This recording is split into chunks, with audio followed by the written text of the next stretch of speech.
Veíamos antes de esta pequeña pausa cuál es el papel de los políticos en este asunto también, comentando, bueno, pues seguimos aquí en la tertulia diferentes aspectos sobre el cambio climático. Hablábamos también hace unos minutos sobre el volcán de La Palma, las consecuencias que está teniendo, y también hacíamos referencia a los efectos sobre la salud. Y precisamente sobre eso me gustaría hablar ahora, también sobre los efectos sobre la salud del cambio climático. Cristina, que hace tiempo que no hablas, cuéntanos cuáles son los principales efectos sobre la salud a consecuencia del cambio climático. Bueno, pues de momento hay un crecimiento de problemas respiratorios que provocan la muerte, que eso ya está constatado, que provocan la muerte, ¿eh?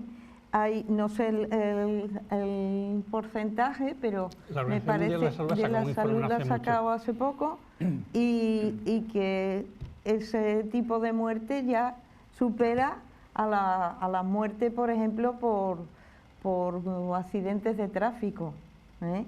Y eso se puede, eso sobre todo en las ciudades más grandes, en Madrid, Barcelona, etcétera, pero es que Sevilla ya está, ya se están produciendo también esas muertes, porque bueno, yo vivo ahora en el centro de Sevilla, yo vivía antes en un barrio, y ahora cuando limpio el polvo, pues el polvo de mi casa es negro, del centro de Sevilla. El centro de Sevilla debería de estar peatonalizado. Los coches no deberían entrar, porque es que la contaminación está creciendo. Vamos, yo cuando llegué me costaba respirar, bueno, soy muy exagerada a lo mejor, pero a mí me costaba respirar por allí. Eso todavía no se produce, menos mal, en Alcalá, pero bueno. Problemas respiratorios, hay más. Entonces, problemas de muerte por oleadas de calor, que también se han dado muchísimo. Todos los veranos mueren personas solo porque aumenta la temperatura, porque las células tienen que vivir, las células a 60 grados no pueden estar, se evaporan. Entonces, es un problema de la vida, del celular, cuando hace tantísimo, no estamos acostumbrados a nuestro cuerpo. Quizá... Eso es un problema de la salud, solo de la salud, pero hay más problemas que no son solo de la salud. Me gustaría que nos quedase el tema de las enfermedades tropicales que están llegando. Eso. Vamos a ver. Estos últimos días, y el año pasado igual, nos informaron que ha llegado aquí a Andalucía la fiebre del Nilo. La fiebre del Nilo está provocada por un virus que se transmite por un mosquito. Ese mosquito no existía aquí. Ha llegado como consecuencia de que las temperaturas han aumentado.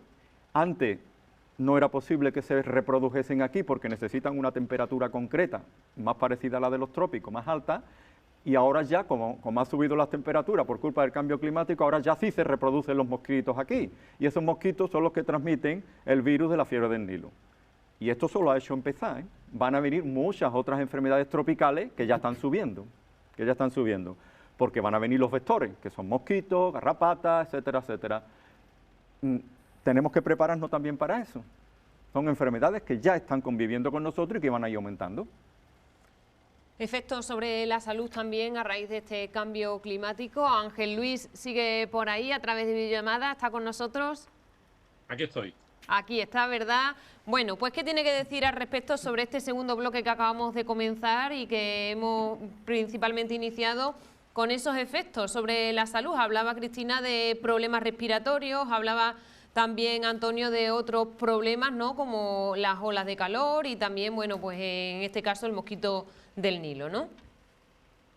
Sí, yo vuelvo a reconocer que hay temas en los que no soy un especialista y en este de, no sé, biología o de medicina, como no sé cuál será la palabra exacta, pues debo reconocer que no tengo suficiente información para hablar de ello. Yo todo lo que he escuchado me ha parecido sensato, me ha parecido razonable y creo que sí, que es verdad lo que han dicho las personas aquí presentes, ¿no?, de que efectivamente un cambio de la temperatura, una elevación en las temperaturas trae o puede traer esta problemática asociada. Yo eso no lo discuto, no tengo además suficiente conocimiento para poder hablar de ello. Lo lamento, pero aquí ya no puedo decir mucho más. No es esa mi área de conocimiento, vamos a decirlo de esta forma. Vamos a ver si en la próxima cuestión que lance pues tiene algo más que añadir, Ángel Luis. Como geógrafo vamos a hablar ahora, Cristina, de las energías renovables. ¿Es una posible solución al cambio climático? ¿Cuáles son los pros y los contras? Bueno, como estamos diciendo, que el problema es que la sociedad mundial cada vez demanda más energía. Entonces, antes se conseguía a través de las energías fósiles, que son el carbón primero, el petróleo y después el gas natural. Esas son las tres fósiles. Después también hay la energía nuclear, que se produce cuando se fisionan los núcleos atómicos por ejemplo, de uranio. Esas son las energías no renovables, que se utilizan, por ejemplo, para la producción de electricidad. Se han utilizado desde todo el siglo XX. También se utilizan para el transporte, que es otra pata que no nos hemos metido, que ahí hay un gasto y hay una influencia horrorosa. Yo creo que las tres patas son la energía, el transporte y el consumo, la alimentación, ¿no? Sobre todo. Bueno, aparte de los problemas de desechos, de usar y tirar, que ha comentado Bernardo tanto, por ser una sociedad capitalista y destructiva por sí misma. Bueno, pues la energía es necesaria para producir electricidad, esto está claro. ¿Qué se puede hacer? Bueno, como ya el peak oil, que es decir, el pico del petróleo ya llegó, es decir, ahora cada vez tenemos menos petróleo y es más difícil de encontrarlo, se gasta todavía más energía en buscarlo, y sacarlo y refinarlo, y etcétera, pues se opta por las energías renovables. Las energías renovables se producen a través del sol, del viento, del agua, ¿sí? Hay unas técnicas ya muy consolidadas, y cada vez la tecnología es más eficiente, y por ejemplo con las placas solares de fotovoltaica, con cada vez menos superficie, pues tiene más rendimiento. Es decir, la tecnología está ayudando a que se produzca, digamos, el cambio de la energía fósil a la energía renovable. Está ayudando. Pero ahí tenemos un problema añadido, que son que las compañías del oligopolio eléctrico, es decir, las que siempre han dirigido al gobierno, estamos hablando de España, pero también los hay en todos los países, las compañías como Endesa, Iberdrola, BDP, etcétera, que son las que forman el oligopolio, que son las que deciden cuánto te va a costar la energía, que son las que deciden lo que cuesta la energía, que sabemos que hay tecnologías diferentes y con precios distintos, y al final todas se pagan por el precio de la más cara, que es cuando entra el gas natural. Entonces por eso está tan alto ahora mismo el precio de la luz, que está todos los días diciendo está subiendo. El año pasado estaba a 40 euros megavatio y estamos ya casi a 200. Está subiendo porque el gobierno no es capaz de pararle los pies a las grandes eléctricas del oligopolio. ¿Qué están haciendo ahora las grandes eléctricas del oligopolio? Están haciendo megaplantas solares, mega. Tenemos un problema ecológico. Los llamados huertos solares. Huertos solares que ya son energía tiene de 2 megavatios, de 2. Pues las industrias del oligopolio están construyendo de 500 megavatios. Están dejando, por ejemplo, Carmona, un 10% de Carmona ahora mismo ya está implantado ya, ¿no? los huertos solares. Ya por ahí no puede pasar nadie. Son grandes empresas las Grandes que se dedican empresas y además empresas también extranjeras. Entonces la solución no son las renovables. La solución son las renovables, pero en un plan distribuido, en un plan local, porque todas esas plantas de 500 megavatios, luego hay que ponerle una serie de cables y una serie de alta tensión, una serie de subestaciones, las plantas esas centralizan la energía y luego tienen que pasar que coger el mapa entero lleno de cables. Ahora mismo en España tenemos tanto cable de alta tensión que le podemos dar una vuelta al mundo con el cable, en España nada más. Entonces, sí, renovables sí, pero locales y donde la ciudadanía tenga un peso.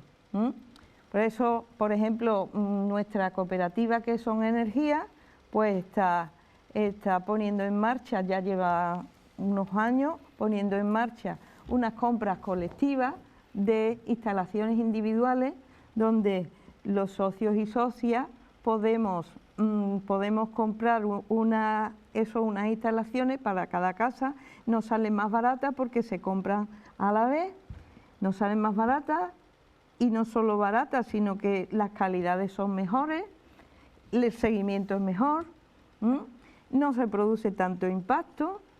Entonces hay que buscar, sí, las renovables, sí, pero las renovables dentro de la ciudadanía, no dentro del oligopolio, porque si la renovable la sigue teniendo el oligopolio, seguimos en las mismas. Ellos siguen poniendo el precio que quieren y aquí no se avanza en el cambio de un nuevo modelo energético, que es lo que queremos.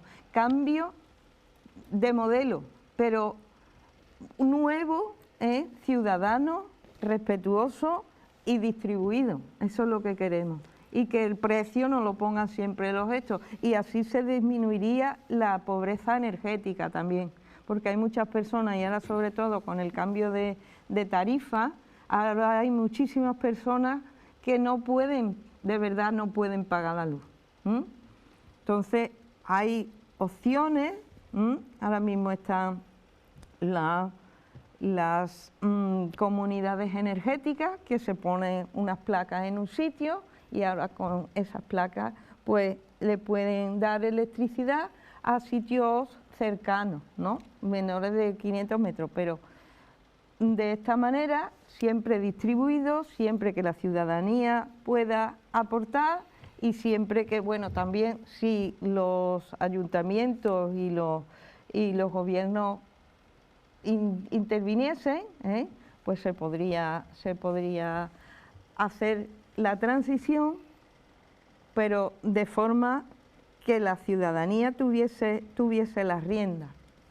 Por tanto, energía renovable sí, sí. Antonio. Sí, yo le añadiría una cosa, muy brevemente. Ajá. Efectivamente, el mejor sitio donde puede estar una placa solar fotovoltaica no es allí en medio del campo, sino en tu tejado, porque te ahorra todos los cables que ellos necesitan y se pierde casi un 20% de la energía que se produce allí, se pierde por el camino a través de los efectos Joule, etcétera, hasta llegar aquí. Luego, si yo la tengo en mi tejado, es mucho más directo y se ahorra muchísimo, muchísimo. Además te da autonomía y tu recibo de la luz baja muchísimo. Pero yo le añadiría una cosa, todo esto está muy bien, pero si no preparamos nuestras casas, esto va a servir de poco. Si yo os dijese lo que yo he pagado este verano de factura de la luz, dirían ustedes que estoy mintiendo. Cuéntanos, Antonio, ¿no? Pues muy sencillo. Mi casa es una casa que está diseñada ecopasiva, es decir, es una casa que está perfectamente aislada del exterior. Bueno, hay un procedimiento especial de expulsión del aire caliente desde el interior mediante placas fotovoltaicas, unos extractores fotovoltaicos, etcétera, etcétera. De manera que en mi casa, en verano, los días calurosos nunca llega a 30 grados, mientras que en la calle pueden hacer 55 o 60, ¿no? Luego, claro, yo no tengo que poner, de hecho no tengo ni aire acondicionado, por lo tanto mi factura de la luz es mucho más baja que la de la mayoría de la gente. Tenemos que preparar nuestras casas La gente tiene que concienciarse que tiene que preparar. Por ejemplo, hay preparaciones muy sencillas. El 40% de la energía que recibe una casa viene del techo. Si yo el techo lo aíslo por arriba, en la azotea, etcétera, etcétera, lo preparo, le pongo incluso unos tordos, lo que sea, bajará bastante la temperatura en la casa y no necesitaré tanto consumo eléctrico. Bernardo, ¿querías comentar algo? Yo quería comentar una cosita. Estoy de acuerdo completamente con lo que plantea Antonio y creo que es un poco la clave. De hecho, bueno, en ese sentido, pues la legislación española ha ido modificando, está obligando ya a un tema de unas calidades a nivel de aislamiento de las viviendas y de los edificios públicos. Pero viendo las imágenes que estamos viendo ahí de los parques o de los huertos solares o parques fotovoltaicos, yo pondría un matiz que recalca un poco lo que dice Cristina. ¿Para dónde va la energía de todos esos parques? Por ejemplo, ella hablaba de Carmona, un 10% del suelo. En Alcalá las estimaciones últimas están en torno a como mínimo un 12% del suelo agrícola, que está desapareciendo. Nos estamos quedando sin campo. ¿Y esa energía que va para Mairena, Carmona, Alcalá, Sevilla? No. Va un poquito más lejos.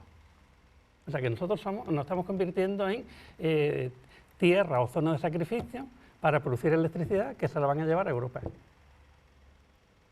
Quien monta los parques fotovoltaicos no son un conjunto de personas que juntan el dinerito.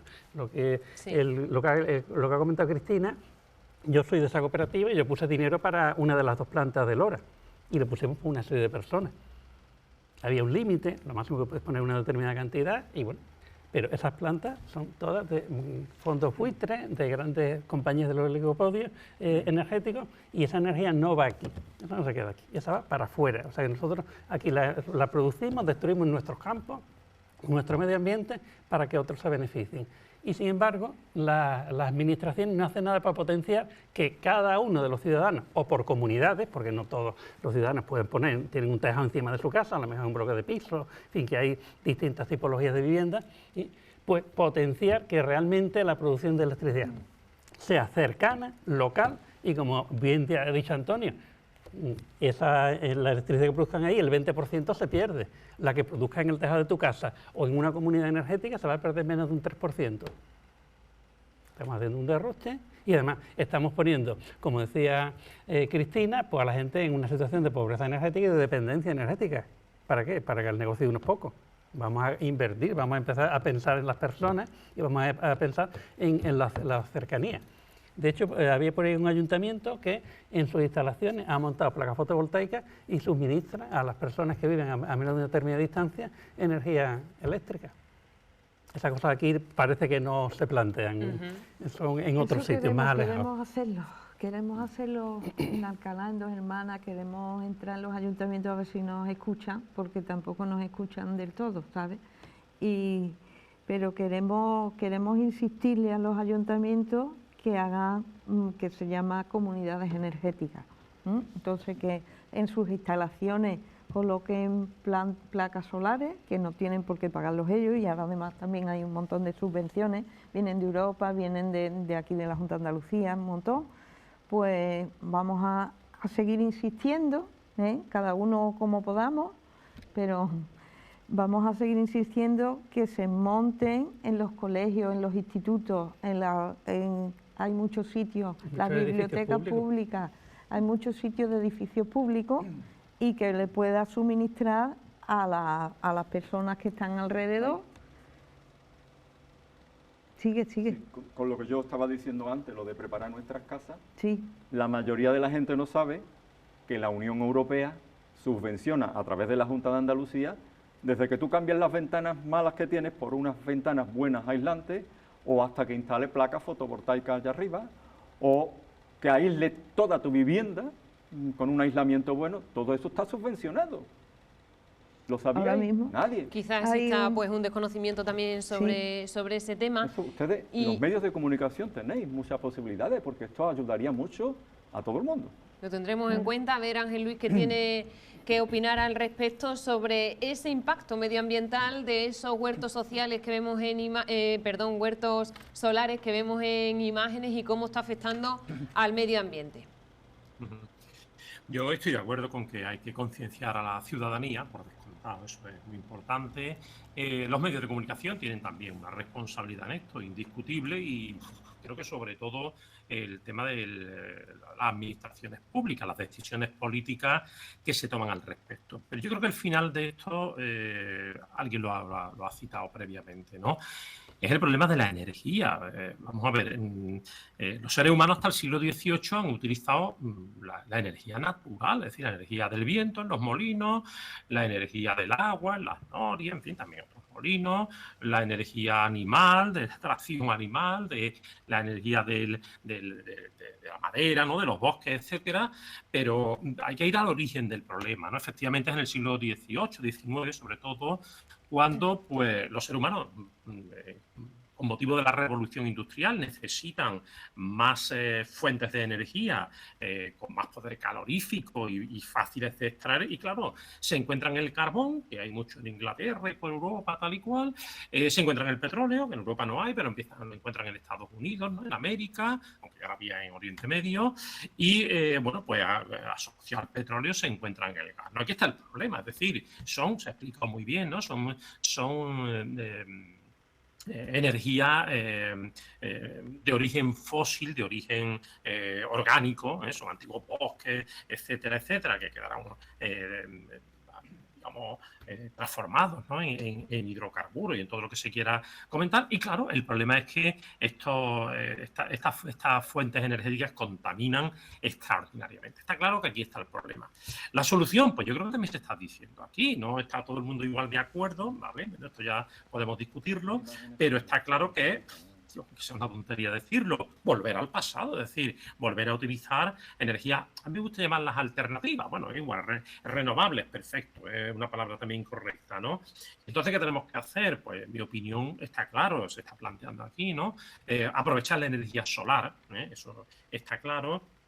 Pues la energía eólica, los grandes molinos, de aspas gigantescas, tal y cual, no sé, la fusión nuclear que hemos hablado aquí, que es una teoría que hay ahí, que todo el mundo dice que será muy, muy importante en el futuro, pero que de momento no arranca, la energía maremotriz, es decir, hay una serie de energías alternativas que deberían ser las que utilizáramos, que son mucho menos contaminantes, mucho menos dañinas, ¿no?, para los seres humanos y para el medio. Yo la verdad es que me preocupo mucho por el medio ambiente, por el medio natural. Creo que es lógico hacerlo así, ¿no? Entonces, ¿dónde está aquí la clave? Pues la clave, en el fondo, es muy sencilla, lo que es muy difícil de llevar a la práctica, y es que hay que dejar se ha dicho, ¿no?, dejar de utilizar los coches, por ejemplo, dejar de utilizar los coches con gasolina, ¿no?, con combustibles derivados del petróleo, con gasoil, con lo que fuera, ¿no?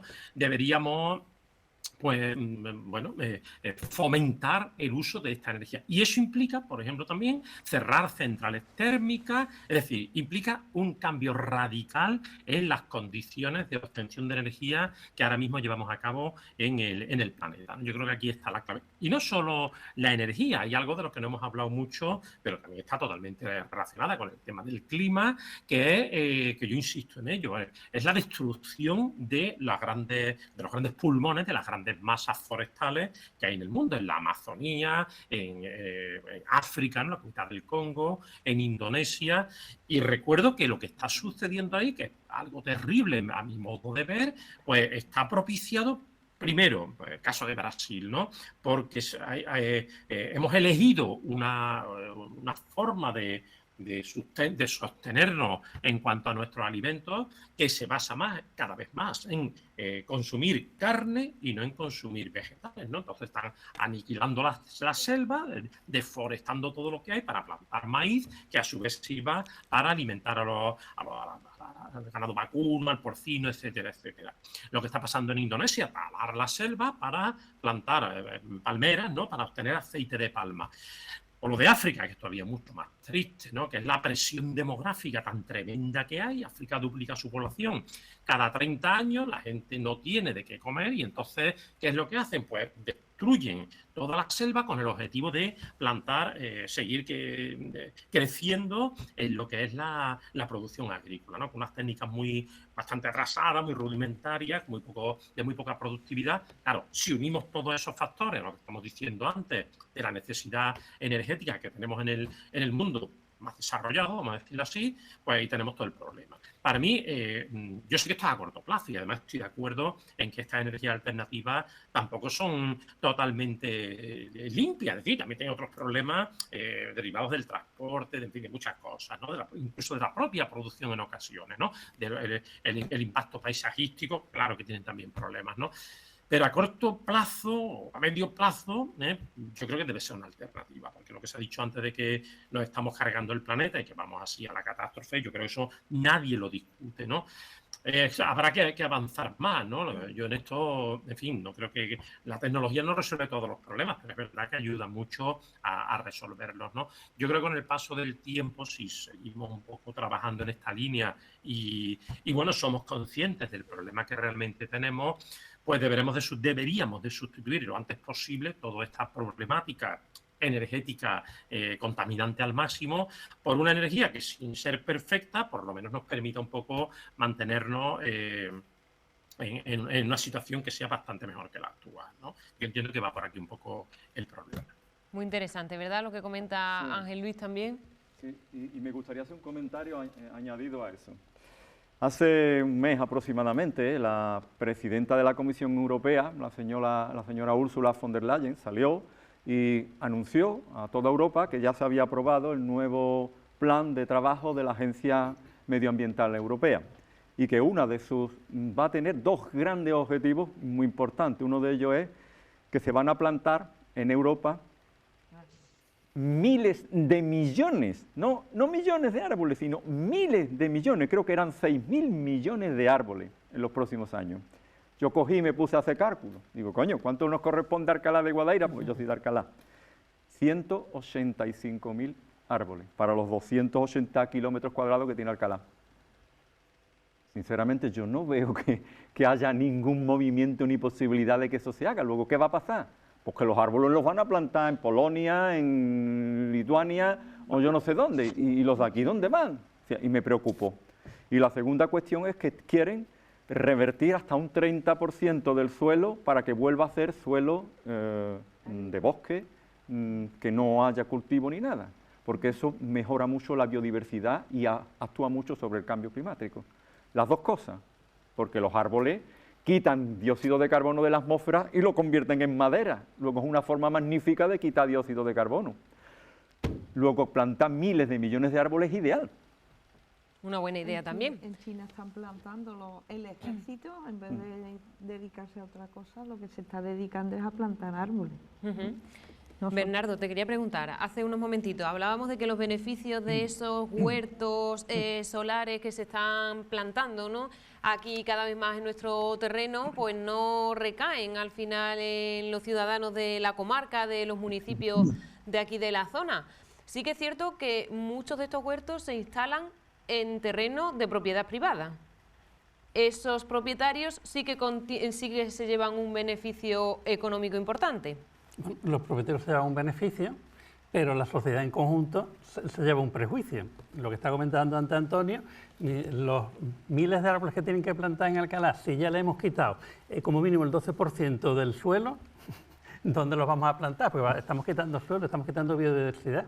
Las plantas, hemos estado viendo ahí cómo montan una fotovoltaica, vemos que lo primero que hacen es hacer tabla rasa, ahí no queda vegetación. Ninguna. Ni van a permitir que haya vegetación nunca, porque cualquier vegetación va a proyectar sombras sobre los paneles y evidentemente pues les va a alterar el funcionamiento. Salir ardiendo y ocasionar un problema. Ni vegetación, ni animales. Ni animales tampoco. Lo único que...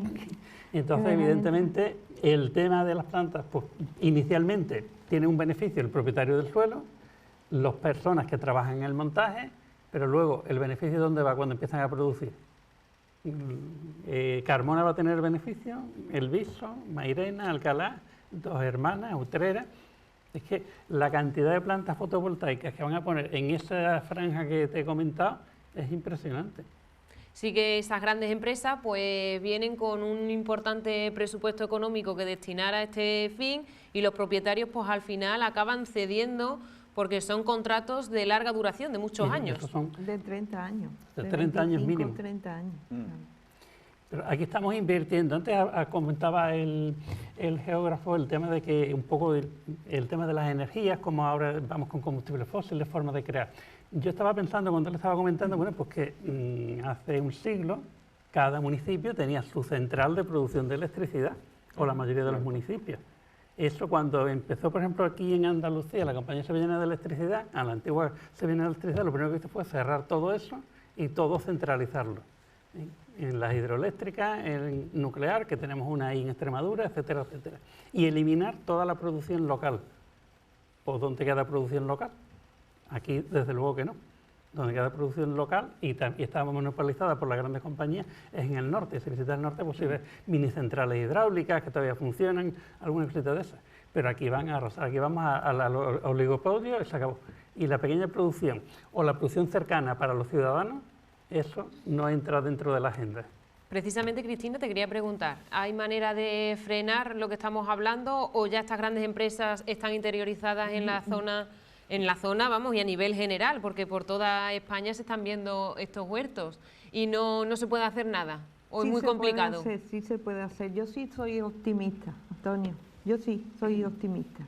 Pues siempre, nosotros somos profesores, todos profesoras, siempre que pongo el ejemplo de qué pasó con el agujero de ozono, cuando en los años 80 se vio que estaba aumentando el agujero de ozono, pues todos los gobiernos del mundo se volcaron, y empezaron unas campañas publicitarias, pues informativas a la gente.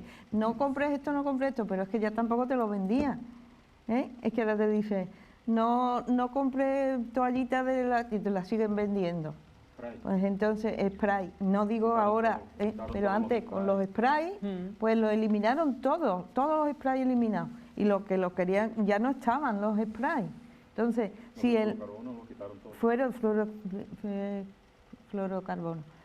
Si las personas tienen información, vuelvo a decir lo mismo, las personas tienen información, pero los gobiernos tienen que poner mucho de su parte, muchísimo. Y las personas podemos votar a quien vaya a poner de su parte, que ya se sabe quién son los que privatizaron la energía, la electricidad en España. Aunque vengan diciendo, es que está muy cara, pues no, fuisteis vosotros los que privatizaron la electricidad. Entonces, tenemos que actuar, por un lado, la ciudadanía con responsabilidad. La ciudadanía tiene que, sí, yo voy a poner placas fotovoltaicas en mi casa, pero primero tengo que reducir mi consumo. El consumo hay que reducirlo, porque no tenemos planeta para poner tantas placas fotovoltaicas para todo el mundo, porque los países pobres, los países del tercer mundo no han empezado a decir nada. Están empezando ahora China, la India, Bangladesh. Cuando ellos se pongan a querer coche y querer placas fotovoltaicas y querer, que no tenemos planeta. Entonces, lo primero es reducir. Lo segundo es informarse. Bueno, es lo mismo, ¿no? Lo primero, informarse. Y los gobiernos tienen que actuar de manera que fomenten la reducción y la información de la ciudadanía. Y si estos señores que son de ese partido no nos valen, tenemos que buscar otro partido, que los hay. Y eso es una decisión personal. Somos poderosos, un derecho que tenemos. Tenemos derecho. Yo creo que si mucha gente se pone, nosotros tenemos unos cuantos grupos aquí en Los Alcores que estamos siempre de acuerdo, siempre que hay que salir a por el clima, siempre estamos, lo que pasa es que somos pocos, eso sí. Cristina, te quería preguntar también, porque se nos va agotando el tiempo, sí. Hay muchos temas en el aire, se nos va a quedar corta esta tertulia. Como persona vinculada a una cooperativa de energía eléctrica, ¿existe conciencia a nivel general de la población para instalar placas solares en sus hogares o todavía sigue costando dar el paso? Bueno, la cooperativa es productora y también comercializadora. Entonces, aunque tú no quieras poner en tu casa placas solares, tú cuando eres de la cooperativa, cuando tú eres socio o simplemente contrato, porque un socio puede invitar a 5 personas más que no tengan que ser socio y pagar los 100 euros para el capital social, pues tú ya estás recibiendo energía limpia. Estás recibiendo, aunque no la estés generando, tú ya estás recibiendo energía limpia. Y entonces, cuanto más energía limpia utilice la población española, pues menos impacto ambiental producirá la electricidad. Porque ahora mismo de media un kilovatio hora de electricidad pues emite unos 300 gramos de dióxido de carbono a la atmósfera, además de los residuos radioactivos. Pero si muchas personas, aunque no tengamos en nuestra casa los tejados, si muchas personas nos beneficiamos de la energía limpia de las cooperativas, de Boston Energía, como Goyener, como Boston Energía, porque fue la primera, y ahora mismo hay 77.000 socios y socias, que no son pocos, con 130 y tantos mil contratos, pero en toda España, que en Andalucía no, en Andalucía somos 2.000 socios, y 4.000 contratos, con lo grande que es Andalucía. Y el sol que tenemos también. Y el sol que tenemos. Sí, sí. Entonces, además ya de tú consumir esa electricidad verde, electricidad limpia, electricidad que proviene de plantas pequeñas, o compra a otras plantas pequeñas en el mercado eléctrico, pues tú también puedes dar el otro paso, que es el del autoconsumo, que es lo que estamos diciendo. Entonces, lo de ponerte placas fotovoltaicas. Ese es el siguiente paso. No es necesario porque no todo el mundo tiene... Ahora mismo hay una subvención del 40% de la Junta de Andalucía, pero todo el mundo no tiene 2.000 euros para que, aunque se invierte rápidamente, en unos meses se invierte, todo el mundo no tiene esos 2.000 euros para ponerlo. Creo que hay muchas maneras, pero sobre todo irse del oligopolio, una manera. Y lo segundo ya, si quieres, pues instalarte placas para tu autoconsumo. Pero irse del oligopolio es lo primero. Y reducir, que no sé si lo he dicho ya o lo quiero decir de nuevo, reducir el consumo. Para lo cual está hay muy que bien tener que tú prepares tu casa y tu calle. Los Eso ayuntamientos pueden hacer mucho. Eso es. Mira, un árbol en una calle. Tú te vas a la zona del sol, miras la temperatura del suelo y suele estar entre 55, en verano, entre 55 y 60 grados. Te pones a la sombra en el suelo donde está dando la sombra y está en 35 grados. Coño, vamos a llenar todas nuestras calles de árboles. Vamos a intentar poner todos los parques llenos de árboles. Vamos a intentar que el árbol sea un elemento fundamental en el diseño urbano. Bernardo, ¿querías comentar algo? El tema de árboles, defender los que ya tenemos. Por supuesto. O sea, que es que también aquí a veces Aquí te se encuentras dedican con a cortar políticas los municipales bárbaros. que miran para otro lado, se pierde arboleda que es importante, o le hacen podas bestiales que al final condicionan la vida del árbol. Yo quería hacer un pequeño apunte de lo que decía Cristina, porque muchas veces cuando hablas con algunas personas que dicen, bueno, pero vosotros tenéis una cooperativa, pero a mí la energía eléctrica que llega a mi casa es... La energía eléctrica que llega a tu casa es de una térmica, de una nuclear, de no renovable, de lo que sea. Pero la que compra, la cooperativa, es energía verde. Toda la energía se vierte en la red eléctrica española, que es la que distribuye. Y evidentemente a tu casa no va a llegar energía verde, a lo mejor llega un porcentaje. Otro porcentaje a lo mejor viene de una térmica que podemos tener en los barrios, que podemos tener en algún sitio. Pero la energía que se compra es verde. Por lo tanto, si te haces socio de una cooperativa, esta o cualquiera de las muchas cooperativas que hay de energía, te garantiza que van a comprar energía verde, que no tiene que ver con la que llega a tu casa. La que llega a tu casa depende de una red que es la que distribuye y en esa red todo el mundo vierte la energía. ¿Pensáis que una empresa pública de energía podría ser una posible solución a esta situación, que sería algo acertado? Depende. Eso es una opción más, no es la única, es una opción, pero decir solamente que esa es la panacea, no. La panacea es seguir trabajando, seguir reduciendo, seguir informando, seguir pasando a las personas a cooperativas o a empresas de energía limpia, seguir autoproduciendo, seguir informando, seguir dando la lata en los ayuntamientos y sobre todo reducir los consumos. Los consumos no solo ya energéticos de electricidad, sino los de transporte. La gente no sabe cuál es la huella ecológica que produce un viaje en avión. que son 150 kilos de dióxido de carbono, nada más que cada pasajero de Madrid a Barcelona. Ida, 150 kilos de dióxido de carbono, nada más que ida de Madrid a Barcelona un solo pasajero. Multiplica, multiplica, multiplica. Y bueno, cuando no tienes más remedio te montas en avión, pero si puedes hacerlo en otro tipo de transporte, pues mejor, ¿no? Claro que sí. Y la ropa no la tires, dónala, no te compres, compra de segunda mano. Se pueden hacer muchísimas cosas. Yo creo que sí hay esperanza. Vamos a tener que ir finalizando. Hemos visto hace unos minutos unas imágenes en pantalla que correspondían a la huelga del pasado 24 de septiembre en Alcalá de Guadaira, pero también fue una huelga a nivel nacional. No sé si estaríais por allí vosotros también, ¿verdad? No, sí. No faltasteis a la cita. Una huelga, manifestación el 24 de septiembre en Alcalá, una huelga también educativa, climática global ese mismo día, secundada por estudiantes a nivel nacional. La finalidad principal de esa huelga que veíamos, de esas imágenes, ¿cuál era? ¿Se ha conseguido los objetivos marcados? Bueno, eso te tienen que decir los organizadores, a lo mejor Antonio tiene información. Yo estuve en Sevilla, en la concentración, que se hizo delante del Palacio de Justicia, en el Prado de San Sebastián.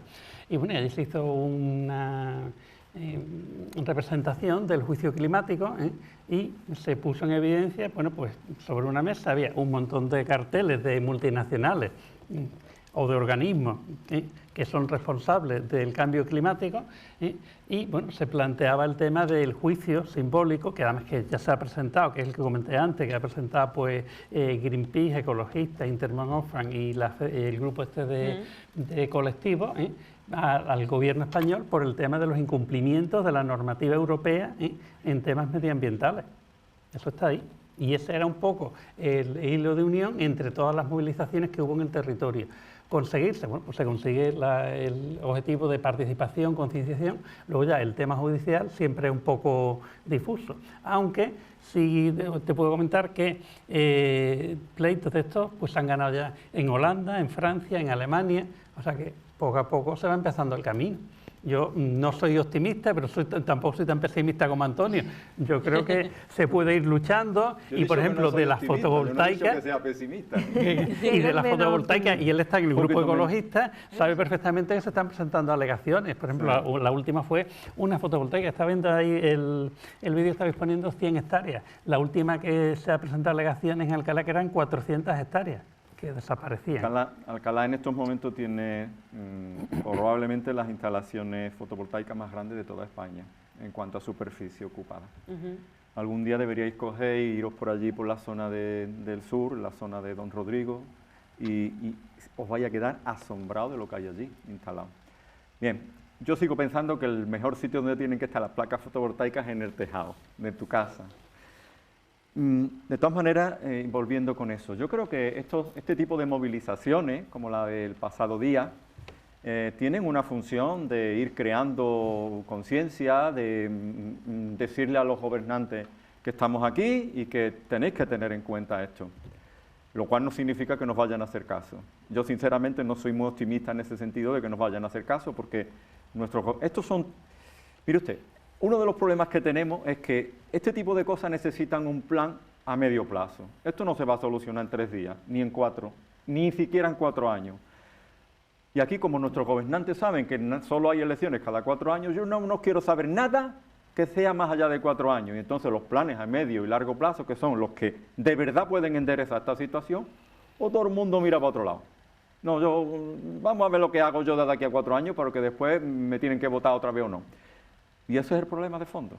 Aquí no hay un trabajo a medio y largo plazo. Y estas movilizaciones deben servir para eso. Decirles, miren ustedes, que me da igual si está Pepito, Juanito, Antoñito, que esto es mucho más gordo que ustedes, que dejaros ya de echar el culo atrás, que tenéis que empezar también a trabajar en esta línea. Vamos a terminar ya lanzando una pregunta a Ángel Luis, que también está ahí con nosotros. ¿Es el cambio climático la mayor amenaza medioambiental a la que se enfrenta la humanidad? Desde un punto de vista medioambiental, creo que sí. El problema climático es probablemente la mayor amenaza. Yo creo que hay otra amenaza muy grave que no tiene tanta repercusión mediática en las últimas décadas, la tenía antes, Y he hablado un poquito de ella, ¿no? Y es el problema de que buena parte del origen de este problema y de otros muchos está en algo que la humanidad no consigue todavía enderezar. Aquí en Europa parece que la cosa sí se ha conseguido, pero en buena parte del mundo no. Y es el problema de que la población sigue creciendo a un ritmo enorme, ¿no? Antes he comentado que África duplica su población cada 1000 años, cada 30 años. Tiene 1.000 millones de habitantes, 1.300, y la duplicará de aquí a unos 30 años. Entonces yo creo que ese es un problema de fondo que afecta además a todas las estructuras, no solo al clima. Evidentemente hay otros motivos también, claro que sí, pero yo entiendo que es por ahí por donde deberían los gobiernos. En China se ha hecho con muchas dificultades, en fin, con muchos problemas, pero yo creo que ahí tenemos un problema que no le damos tanta importancia como al clima, y el clima la tiene y muchísima, no lo voy a discutir en lo más mínimo, pero también deberíamos mirar a otros problemas que hay para tratar de resolverlos, porque al final todo está integrado, todo tiene relación una cosa con la otra. Pues muchísimas gracias, Ángel Luis, por estar con nosotros en esta tertulia. Que tenga muy buen día y hasta la próxima, si tenemos la oportunidad de estar en otra ocasión de nuevo juntos. Muy bien. Muchas gracias también a Cristina, a Bernardo y a Antonio por estar con nosotros en esta tertulia, hablar de este tema elegido, el cambio climático. Muchas gracias de verdad. Esperemos que lo tratado aquí en esta mesa pues haya servido para todos nuestros ciudadanos, que hayan aprendido, que hayan reflexionado y que sean conscientes de la importancia del cambio climático, que así ha sido el tema elegido para esta ocasión. Nosotros nos despedimos ya. Gracias a todos ustedes también por acompañarnos esta noche. Volvemos el miércoles que viene con otro tema de actualidad y con otro tema social a debatir. Muchas gracias.